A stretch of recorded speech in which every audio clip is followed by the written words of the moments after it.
मौन होकर एक जगह बैठ गई, स्थिर स्थिर।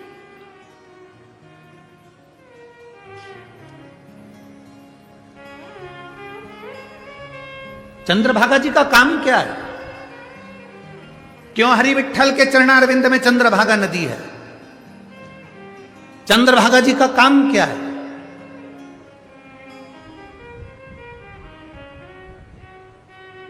क्या करती हैं चंद्रभागा महारानी? मां चंद्रभागा करती क्या है? माता चंद्रभागा ने करा क्या था? एक काम बड़ा विचित्र करा है मां चंद्रभागा ने। हर बार, एक बार नहीं, हर बार मां चंद्रभागा ने जो काम किया, शायद वो काम कोई नहीं कर सकता। जब पौंडलिक अपने माता पिता से, पौंडलिक, जब आप लोग कथा का स्मरण, आप लोग तो सब पंढरपुर के रहने वाले हो, हमसे ज़्यादा ज्ञानी तो आप लोग हो, आप लोगों ने कथा सुनी होगी। पौंडलिक जब माता पिता को घर में छोड़कर काशी जाने लगा, पौंडलिक जब काशी जाने लगे तो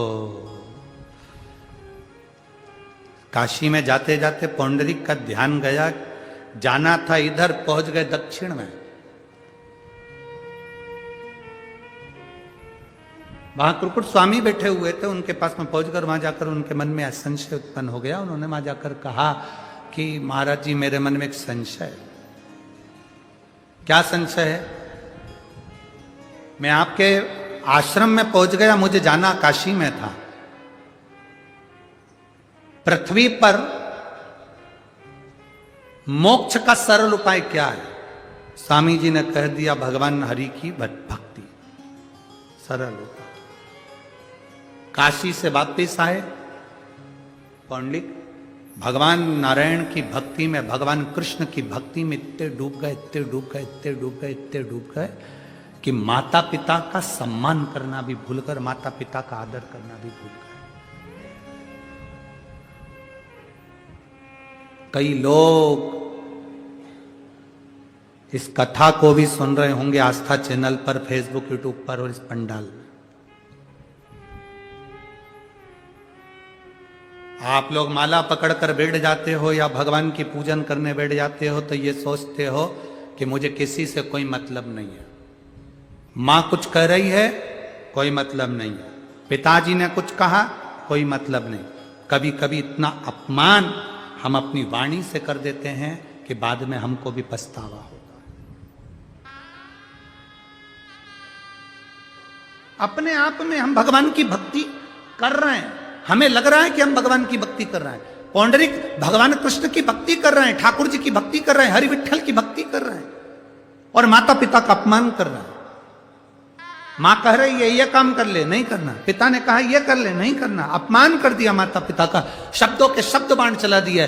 माता पिता को लगा ये इसकी अवस्था के अनुसार हो सकता ढल रहा है, इसका ब्याह कर दो, शादी कर दी। शादी करने के बाद भी पौंडरिक और ज्यादा उचिष्ट हो गया। बस उसे तो भक्ति करना, उसे तो भजन करना। शिव महापुराण की कथा कहती है, भगवान शंकर की कथा कहती है, ना साधु बनो, ना सन्यासी बनो, ना तपस्वी बनो, ना साधक बनो, ना उपासक बनो। शिव महापुराण की कथा कहती है, एक अच्छे घर के गृहस्थी बन जाओ, एक अच्छा परिवार तुम्हारे साथ जुड़ा है, उसमें रहो और अच्छी तरह से रहो, बिना क्रोध के, बिना अपशब्द के, बिना ताने के, बिना गाली के, बिना अड़े तेरे संबोधन से। आप जिस घर में रह रहे हो उसमें अच्छे से तो रहो। अभी हमने अमरावती की कथा में कहा था, आप कलेक्टर नहीं बन सकते, मत बनो। आप मिनिस्टर नहीं बन सकते, मत बनो। आप इंजीनियर नहीं बन सकते, मत बनो। आप डॉक्टर नहीं बन सकते, मत बनो। आप SPTI नहीं बन सकते, मत बनो। कम से कम अच्छे आदमी तो बनो।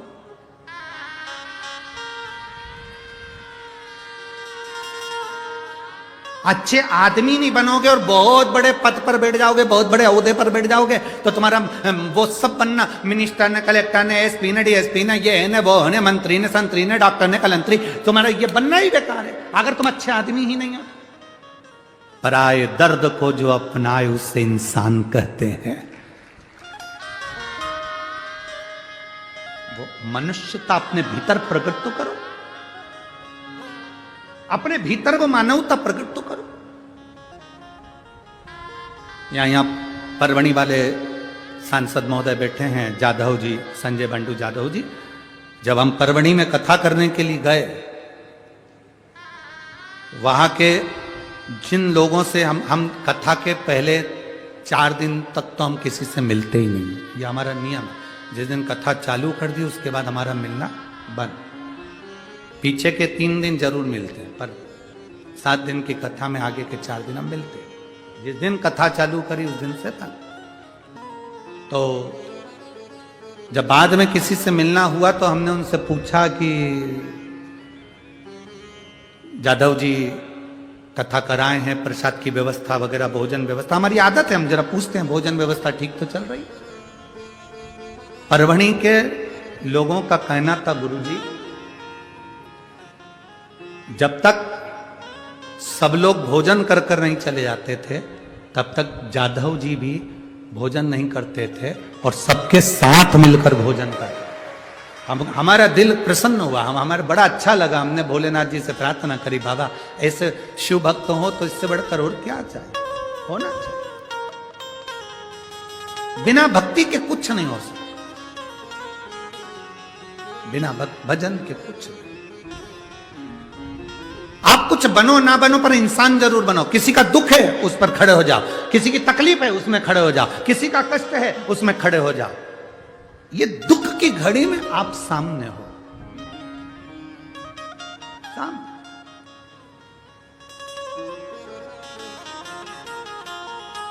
अमरावती के पहले कथा थी जलगांव में, आप लोगों ने सुनी थी टीवी पे? अरे बोलो तो जम के सुनी थी। अब वहां एक महिला को गर्भ में तकलीफ हुई और संतान, आप मानेंगे नहीं, एक तो इतने सालों के बाद उस महिला को औलाद हुई, संतान हुई। हम तो कथा में पहुंचे ही नहीं थे, उसके पहले पंडाल में ऐसा उत्साह मन रहा था जैसे इनके घर में औलाद हो गई, इनके घर में संतान, ऐसी उमंग था, ऐसा उत्साह भीतर था।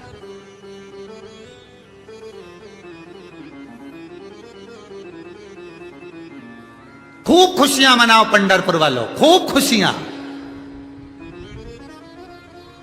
जैसे पहले कैलाश पर्वत से महादेव आए थे, अब की बार ये कुबेरेश्वर महादेव शिव महापुराण के रूप में मेरा शंकर आया। फिर ये नजारा देखने को मिले ना मिले, आज ये नजारा जो देखने को मिल रहा है ये समझो कि शिव और हरि का मिलन हो रहा है। हर और हरि का मिलन इस पंढरपुर की भूमि में। उस समय पर 33 कोटि देवता पृथ्वी पर आए थे इस नजारे का दर्शन करने के लिए। देवता अपना अपना लोक छोड़कर पृथ्वी पर आ गए थे पंढरपुर में भगवान शंकर और हरि विठ्ठल का मिलन देखने के लिए। यह मौका आप मत छोड़ देना, आपको भी आज मौका मिला है हरि और हर के मिलन का, शिव महापुराण और पंढरपुर की इस कथा का। छूटे ना, छूटे ना।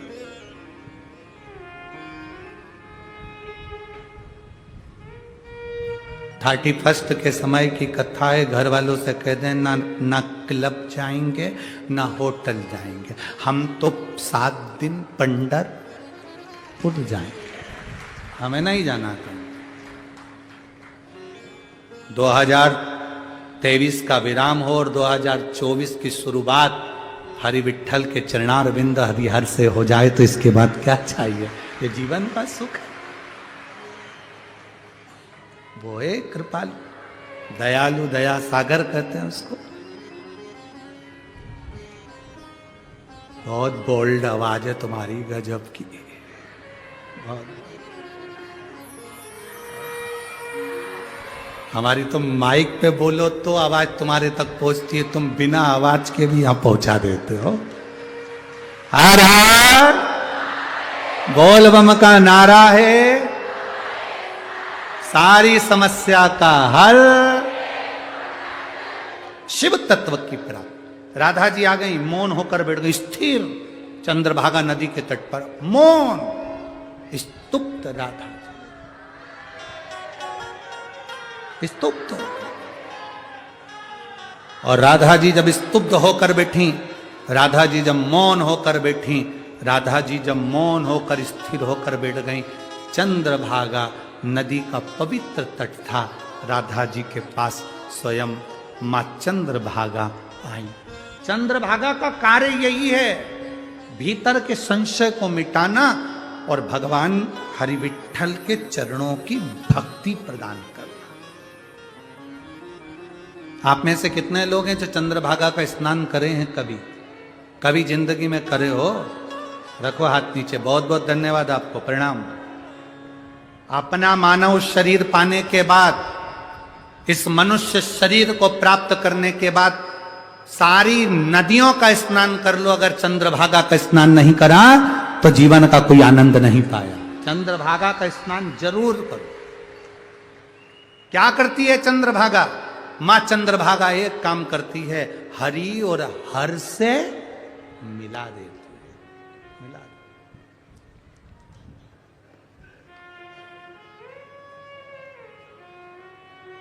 हरि और हर से मिला देती। बस उस भक्ति को अपने भीतर उतार, उस भजन को, उस हृदय को अपने भीतर उतार। शिव कथा कर रही, भगवान शंकर का चरित्र करा। ये जो भजन की संपदा है आपकी, जो कथा की संपदा है आपकी, ये आपकी जिंदगी को सार्थक बनाने वाली है। सार्थक। शिव कथा कर रही है।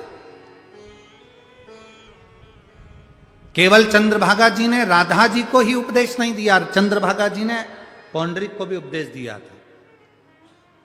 जिस समय पर पौंडरिक अपने माता पिता का आदर करना बंद कर दी और भगवान की भक्ति में डूब गए, भगवान की भक्ति।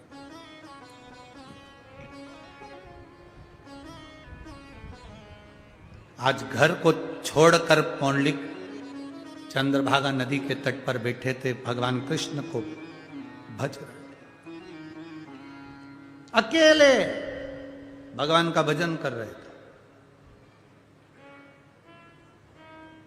भेजा चंद्रभागा को उपदेश देकर भगवान कृष्ण ने कहा, अपने माता पिता का आदर नहीं कर रहा, सम्मान नहीं कर रहा, सत्कार नहीं कर रहा। जब ये माता पिता का आदर नहीं कर रहा, जब ये माता पिता का सत्कार नहीं कर रहा, सम्मान नहीं कर रहा, तो फिर इसको भक्ति का क्या फल मिलेगा? फिर निवेदन है, जिस माँ ने तुम्हें 9 महीने गर्भ में रखा, जिस माँ ने 3 साल तुम्हें अपनी गोदी में रखा, और जिस माँ ने अपने दिल में मरते दम तक रखा, उस माँ का सम्मान करना सीख जाओ, उस माँ का आदर करना सीखो, उसका सत्कार करना सीखो। स्वयं चंद्रभागा माता ने आकर कन्या का रूप लेकर पौंडरिक को समझाया था।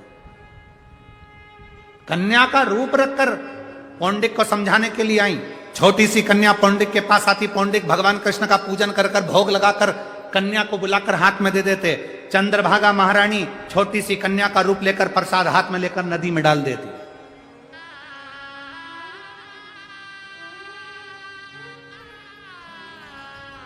प्रतिदिन कन्या को आवाज लगाते, पौंडरिक ले प्रसाद लो, और प्रसाद लेती और वो नदी में डाल देती। पौंडरिक को बड़ा बुरा लगा कि मैं प्रसाद देता हूं और ये नदी में जल में डाल देती है। गुस्सा आ गया पौंडरिक को। पौंडरिक ने आज कन्या को बुलाया और पूछा, क्यों तुम ये प्रसाद नदी में क्यों डाल देती हो? चंद्रभागा नदी ने कहा, चंद्रभागा कन्या के रूप में थी, उस कन्या ने कहा, सुनो पौंडरिक, घर में माँ बाप भूखे बैठे हो और तुम भगवान को 56 भोग लगाओ, ऐसा भोग भगवान स्वीकार नहीं करते। घर में माँ बाप भूखे बैठे हो, भगवान को 56 भोग लगाओ, ऐसा भोग भगवान स्वीकार नहीं करते। पौंडरिक समझ गए, घर गए, माता पिता का आदर करना प्रारंभ करा, प्रणाम करा। चंद्रभागा क्या करती है? सही मार्ग मां चंद्रभागा बताकर हरि विठ्ठल तक पहुंचाने का प्रयास कर देती है। बोल चंद्रभागा माता की। चंद्रभागा मार्ग प्रशस्त कर दे। अब वही चंद्रभागा ने जो मार्ग प्रशस्त करा था पौंडलिक को, वो पौंडलिक से एक दिन माता पिता ने पूछा, हमारा बेटा अपशब्द कहता था पर अपशब्द नहीं कहता, पहले माता पिता का आदर नहीं करता था, माता पिता का आदर करता है, ऐसा बेटे को ज्ञान किसने दिया? तो बेटे ने कह दिया, मैं एक कन्या मिली थी, उस कन्या ने मुझे ज्ञान दिया। कहाँ मिली? चंद्रभागा नदी के तट पर। माता पिता को लेकर आ गया दर्शन कराने। कन्या नहीं मिली, केवल नदी का जल था, बैठे संत के रूप में कहे। ये भक्ति की संपदा है। अच्छा ईमानदारी से बोलो, आप लोगों में से दुकान जाते हो? अरे बोलो तो। कमाई करते हो, नौकरी करते हो, सर्विस करते हो, कुछ तो प्राप्त करते होगे। अगर आप नौकरी कर रहे हो, सर्विस कर रहे हो, तनख्वाह लेकर आ रहे हो, दुकान चला रहे हो, पैसा लेकर आ रहे हो, और मालूम पड़े बीमार पड़ गए, संपदा तुम्हारी, पैसा तुम्हारा, धन तुम्हारा, और तुम हॉस्पिटल में पड़े हो, अब तुम्हारी संपदा खर्च कैसे करना है? कितनी संपदा तुम्हारी बीमारी में लगाना है? संपदा तुम्हारी, पैसा तुम्हारा, संपत्ति तुम्हारी, अब निर्णय दूसरे ले रहे हैं। बाहर हॉस्पिटल के बाहर खड़े होकर लोग निर्णय ले रहे हैं, इनको मुंबई ले जाएं कि नहीं ले जाएं, इनको सोलापुर दिखाने ले जाएं कि नहीं ले जाएं। पैसा तुम्हारा, धन तुम्हारा, दौलत तुम्हारी, मेहनत कर करके तुम मर गए, हॉस्पिटल में पड़े हो।